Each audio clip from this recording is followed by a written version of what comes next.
आइए आज परम पूज्य गुरुदेव की अमृतवाणी का एक अंश मैं आपको सुनाऊंगा। गुरुदेव ने कहा है भगवान इस वक्त आपको पुकार रहा है। क्या जी? भगवान इस वक्त क्या कर रहा है? आपको पुकार रहा है। अच्छा, कभी आपने भी तो भगवान को पुकारा होगा। आपने भगवान को पुकारा तो किस लिए पुकारा? जोर से बोलो। अपनी परेशानी में। अच्छा, कभी ऐसा भी हो सकता है कि भगवान किसी परेशानी फंस गया हो? बताओ। अरे नहीं सब भगवान है, वो कैसे फंस जाएगा परेशानी में? नहीं, वैसा फंस जाते हैं भगवान की परेशानी में है। जब जरासंध नहीं मारा जा रहा तो कृष्ण बड़ी परेशानी में फंस गए। जब समुद्र में पुल नहीं बन रहा था तो राम बड़ी परेशानी फंस गए। तो नहीं करें तो करें क्या, है ना। और जब वो रावण का जो बड़ा बेटा, क्या नाम है उसका, मेघनाथ, जब नहीं मर रहा था तो बेचारे राम भी फंस गए परेशानी में और लक्ष्मण भी फंस गए परेशानी में। इसका मतलब ये किताबें बताती हैं कि कभी कभी भगवान पर भी परेशानी आती है, नहीं आती? तो चलिए, तो भगवान में परेशानी आती है तो राम जब पुल बनाना चाहते थे, परेशानी आई थी तो उन्होंने किसको पुकारा था? है जी, नल नील को पुकारा था। क्या कहा था? नल तुम आते रहना और नील से कपड़े साफ होते रहेंगे, ये कहा था। अच्छा, अकेले नल नील क्या कर देते हैं? उन्हें वरदान प्राप्त था कि आप पत्थर डालोगे डूबेंगे नहीं, लेकिन नल नील अकेले रावण से लड़ने में पर्याप्त नहीं थे ना, तो नल नील को नहीं पुकारा। उन्हें समस्त जो सेना थी सुग्रीव की, वो सबको कि क्या कीजिए कि आप हमारी मदद कीजिए। और भगवान की मदद फ्री में नहीं करवाते भगवान, ये लिख लीजिए। विभीषण से कहा आप हमारी मदद कीजिए, उन्होंने कहा आप हमें क्या देंगे कि लंका का राजा आपको बना देंगे। भगवान की मदद करने वाले कौन बन जाते हैं? राजा बन जाते हैं। और जब कहा सुग्रीव से आप हमारी मदद कीजिए, उन्होंने कहा भगवान आप क्या देंगे कि आप बिल्कुल परेशान ना हो, किष्किंधा का राजा आपको बना देंगे। लो साहब, क्या कर रहे हैं भगवान? भगवान मदद तो चाह रहे हैं, लेकिन उसके बदले कुछ दे भी रहे हैं आपको। तो क्या इस समय ऐसा समय नहीं है कि भगवान आपको पुकारता हो कि बच्चों आओ मेरी मदद करो, मुझे तुम्हारी मदद की आवश्यकता है। मेटेरियल सब मेरे पास है जो लोगों तक पहुंचाना है। हाँ जी, क्या कहा मैंने? लेकिन मुझे हाथ चाहिए तुम्हारे। मुझे क्या चाहिए? आपके हाथ चाहिए, आपका प्रयास चाहिए, आपका पुरुषार्थ चाहिए। अब कहो आप कि नहीं साहब हमारे पास इस समय तो टाइम नहीं है। भाई मोहल्ले में क्या हो जाए, कहीं आग लग जाए और कोई आवाज़ दे चलियो बहन जी चलियो ना, घर में आँच लग गई, वो रुक जा भाई साहब, अभी हमारे जो पति ड्यूटी पे जा रहे हैं, मैं खाना बना के दे दूँ, हवा ला रही हूँ। गलत तो नहीं कहा उसने। क्या बना रही थी? खाना। तो क्या होगा जब तक? तो कई बार मतलब यही कहते हैं, जिंदगी में बहुत से मौके ऐसे आते हैं जैसे आपके पड़ोस में किसी की मृत्यु हो जाए। क्या हो जाए? किसी की मृत्यु हो जाए और वहां से बुलावा आए कि आप हमारे घर में गमी हो गई है, जरा शमशान घाट तक चलिए। आप कहें नहीं साहब अभी समय नहीं है, परसों देखा जाएगा। अब परसों का या तो परसों तक लाश रखी रहे तुम्हारे लिए, तुम परसों आओगे तो लाश उठाई जाएगी। अच्छा, फिर दूसरा ऑप्शन क्या है? क्या पड़ोसी को मालूम है आज एक मरा है और परसों कोई दूसरा मरेगा, तब आ जाएंगे। बोलो क्या ये उचित रहेगा कि परसों देखा जाएगा? परसों जाएंगे। अरे फिर वही व्यक्ति जिंदगी भर ख्याल रखेगा कि हमारे घर में हमारी माताजी की मृत्यु हो गई थी, ये नहीं आए, ये नहीं आए। जिंदगी भर ये कलंक आपके साथ लगा रहेगा। समय चूक जाने पर आप उसको पूरा नहीं कर पाएंगे। किसी के यहाँ शादी ब्याह हो जाए और वह कहे हमारे यहाँ सब मेहमान आए हैं, आप भी आ जाइए। अरे साहब 15 दिन बाद आएंगे, इस वक्त तो हम बड़ी बिजी हैं, नहीं आ सकते। क्या शादी पर आपकी शुभ बुलावे और वो क्या कह दे, भाई क्षमा करिए अभी तो हम पे टाइम नहीं है, 15 दिन बाद हम आएंगे, अभी छुट्टी नहीं है। इस वक्त को हम इस वक्त हम बड़े काम में व्यस्त हैं। ठीक है, फिर आपसे जिंदगी भर कहने को हो जाएगा कि आपका ब्याह के मौके पर आप नहीं आए थे, घर में बच्चा पैदा होता है, सारे घर वाले, पड़ोसी, महिलाएं सब इकट्ठे हो जाते हैं और देखते हैं कि बहू को कोई परेशानी तो पैदा नहीं हो जाती। समय पर पहुंचते हैं तो ठीक है, और बच्चा पैदा हो गया, उसके बाद में वे आएँ और कहें, अरे साहब हमें तो खबर तो हो गई थी पर हम सो रहे थे इसलिए नहीं आ पाए। तो समय का बड़ा महत्व है, और समय की कीमत को जिसने पहचान लिया, देखो समझ लो इस बात को, क्या समय की कीमत को जिसने पहचान लिया, ऐसा उसे मांगा कुछ नहीं उसने, लेकिन भगवान ने इतना दिया उस पर संभाला ना गया। गुरुदेव कहते हैं जिसने समय को पहचान लिया, भगवान की हाँ में हाँ मिला दी, भगवान ने पुकारा, दौड़ता चला आया, उसका परिणाम क्या निकला भाई साहब? उसका परिणाम निकला, गुरुदेव कहते हैं परिणाम यह हुआ कि विश्वामित्र के साथ जाने के बाद दोनों का भला हुआ था। किन किन का? राम और लक्ष्मण का। विश्वामित्र के साथ ना जाते भाई साहब तो क्या होता? ना वो धनुष यज्ञ होता, ना ब्याह होता, ना असुरों को मारा जाता, ना सारी विद्याएं सीखने को मिलती। ये कब हो गया?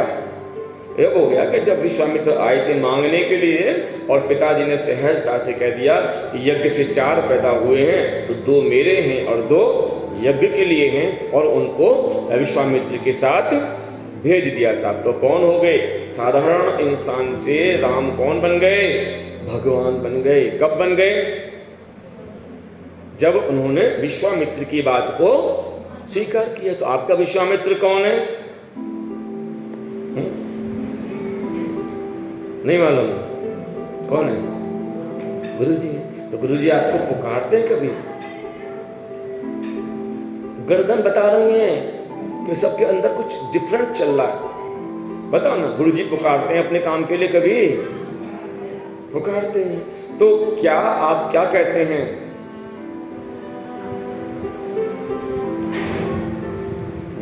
पूरा समय निकल जाएगा, आपका जवाब है नहीं, है ना। एक थे रामकृष्ण परमहंस, वे एक लड़के के पास गए और वह उनसे यहाँ आया कर, वो उनके यहाँ आया करता था और बार बार सो उसके पास पहुँचे। उन्होंने कहा, नरेंद्र इस समय मुझे बहुत जरूरत है तेरी। क्या कहा? मुझे तेरी बहुत जरूरत है, तू इम्तिहान देने में लगा हुआ है। उसने कहा कि जरूरत होगी, मेरे तो क्या चल रहे हैं? इम्तिहान चल रहे हैं। जैसे आपके बच्चों के इम्तिहान चलते हैं, देखा कभी?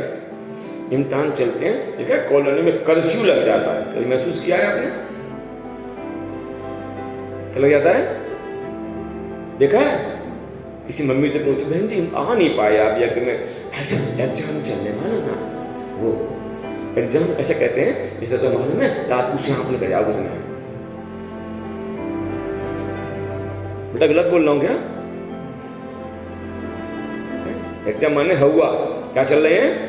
एग्जाम चल रहे हैं। तो उन्होंने कहा तू अपने एग्जाम में लगा है और मेरे सारे काम बिगड़े जा रहे हैं। पढ़ाई में लगा हुआ है, मेरा कितना काम हर्ज हो रहा है, तुझे समझ में नहीं आता। उसने कहा, अच्छा स्वामी जी, मैं आपके साथ चलता हूँ, आप जहाँ कहीं भी लगा देंगे वहीं मैं पहुँचूंगा। और वे स्वामी जी के साथ चले गए। विवेकानंद स्वयं नहीं गए, वरन रामकृष्ण परमहंस उन्हें बुलाने के लिए उनके घर गए थे। जब कोई व्यक्ति काम का होता है तो परम सत्ता देख लेती है कि ये क्या है, मेरे काम का है, उसी को जोड़ती है। ये गांठ बांध। गुरु से पूछा गया, गुरुदेव आप कैसे पहचान पाते हो कि कौन जुड़ेगा कौन नहीं जुड़ेगा? तो गुरुदेव ने कहा, बेटा मैं इनके कई जन्मों को देखता हूँ कि पिछले जन्म में क्या थे, उसके पिछले जन्म में क्या थे। जैसे 3 जन्म मैंने अपने देखे, ऐसे मैं अपने शिष्यों के भी 3 जन्म देखता हूँ, और 3 जन्म में देखता हूँ ये तीनों जन्म में मेरे साथ रहा है और इस समय भटक गया है अज्ञानता के कारण। तो फिर मैं उसको राजी से कुराजी से प्यार से डांट कर उसे खींच कर लेके आता हूँ। यानी कि वो कहते हैं जब तू भगवान से जुड़ जाए, गुरुदेव से जुड़ जाए तो स्वीकार कर लेना कोई तू नया नहीं है, इसलिए 3 जन्मों से तू भगवान से जुड़ा हुआ है। तो इसका क्या हो गया है कि तू अपना और भगवान का रिश्ता भूल गया है। हमारे साथ चल, हमारा बहुत जरूरी काम पड़ा है। भगवान भी मांगने आते हैं, कई बार इंसान तो मांगने आते ही हैं भिखारियों के तरीके से, हमको दे दीजिए हमको दे दीजिए। लेकिन कभी कभी ऐसा भी मौका आता है भगवान हमारे दरवाजे में मांगने के लिए आते हैं। तो बताइए, यदि भगवान दरवाजे मांगने आवे और आपको मालूम पड़ जाइए भगवान है, तो आप में से कौन कौन मना करेगा? जोर से बोलो। कोई नहीं मना करेगा। अच्छा, भगवान रूप बदल के आवे, आपको ये विश्वास ही ना हो कि भगवान भी आ सकते हैं, तो बताओ कौन सा हाँ करेगा?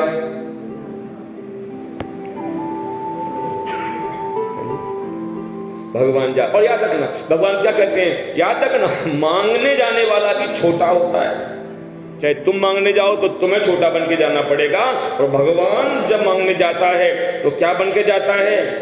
छोटा बन के जाता है। राजा बलि के यहाँ भगवान मांगने गए थे, आपको मालूम है कि नहीं? भगवान के रूप में भगवान छोटे होकर के गए थे, बच्चे के रूप में गए थे, बोने के रूप में गए थे। भगवान छोटा रह गया, बलि बड़ा हो गया। अरे मांगने वाला सदा छोटा होता है और देने वाला सदा बड़ा हो जाता है। तो भगवान आपको बड़ा बनाना चाहते हैं, और आप क्या बड़ा बनना चाहते हैं कि आप छोटे रहना चाहते हैं? सीधा सा मापदंड है। जो खुद मांगे सो छोटा, जो भगवान को दे सो, तो बोलो क्या बनना चाहते हैं, छोटा क्या बड़ा? अरे साहब, सब उल्टा सीधा बोल रहे हो पंडित जी। आप जो बोल रहे हो हमारे व्यवहार से, विचार से और हमारे उससे मैच नहीं खा रहा। कहते मांगने के लिए भी जाते हैं, छोटे हो जाते हैं, देने वाला बड़ा हो जाता है। इस तरह के मौके कितने सारे आए। चाणक्य ने भी अपने ऐसे ही किया। चंद्रगुप्त को तलाशते उसके घर पहुंच गए और कहने लगे, बेटा हमारा बड़ा काम हर्ज हो रहा है, तू चक्रवर्ती शासक बनना है और भारत में बहुत ऊंचा उठना है। हमारे उद्देश्य के लिए, बड़े काम के लिए जीवन देना पड़ेगा। उस समय चंद्रगुप्त ने कहा था, अरे साहब मुझे नौकरी करनी है, शादी करनी है, बाल बच्चे पैदा करने, दुकान चलानी है, तो संभव है ना वह मौका चंद्रगुप्त के जीवन में आया होता, और ना चंद्रगुप्त को दुनिया में आज कोई जानता।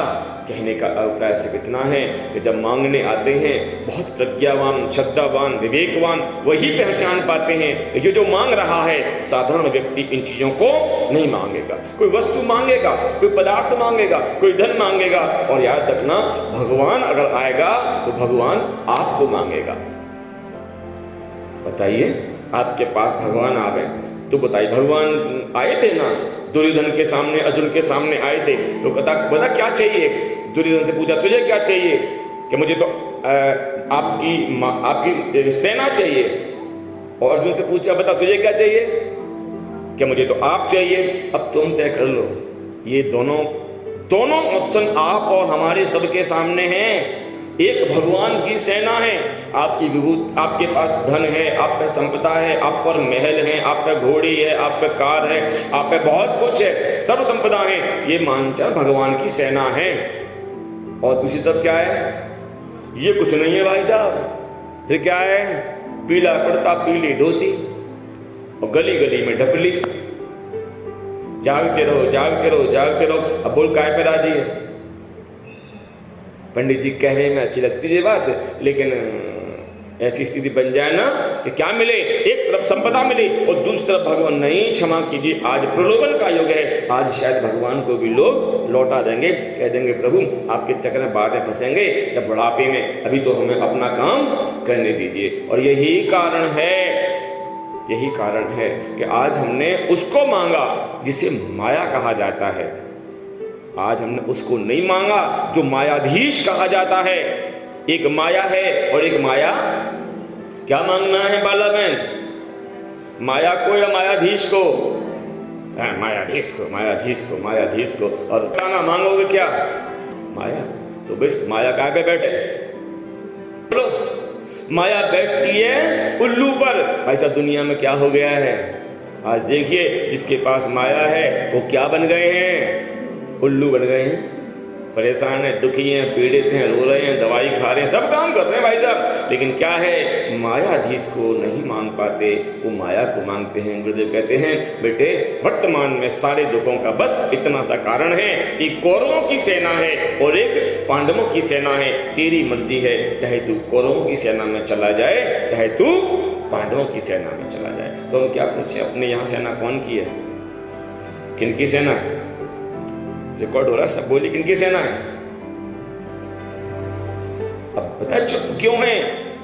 चुप इसलिए हैं कि जानते हैं जवाब देना है क्या, कि हम पांडव की सेना हैं। लेकिन आपका अंतर कह रहा है मत दे दियो, नहीं फंस जाएगी। बस करनी कथनी भिन्न, जहां धर्म नहीं पाखंड।